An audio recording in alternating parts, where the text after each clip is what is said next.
Les secrets d'une langue. Aujourd'hui, une expression voluptueuse qu'on aimerait mettre en pratique plus souvent, faire la grasse matinée. C'est-à-dire, pour ceux qui l'ignoreraient encore, dormir tard le matin, traîner longtemps au lit, ne pas avoir à se lever pour aller travailler.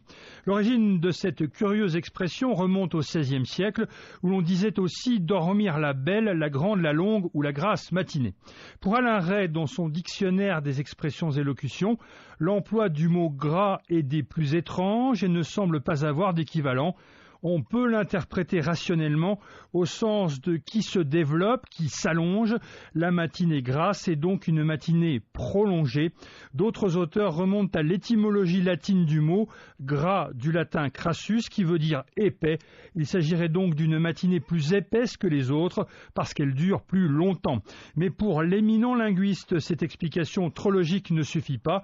Grasse matinée évoquerait aussi une matinée agréable, avec un sentiment de mollesse, d'onctuosité, de douceur, de moelleux, bref, toute une série d'images que l'adjectif peut déclencher.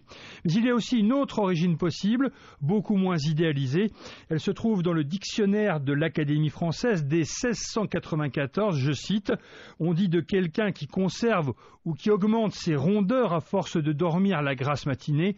On dit d'une personne qui grossit parce qu'elle dort beaucoup, qu'elle fait du lard. » Mais pour finir sur une note plus sympathique, au Moyen-Âge, la grasse matinée pouvait aussi se pratiquer à un autre moment de la journée. Ainsi, n'était-il pas rare d'entendre aussi l'expression faire une grasse après-midi, ce qu'on appellerait aujourd'hui une bonne sieste.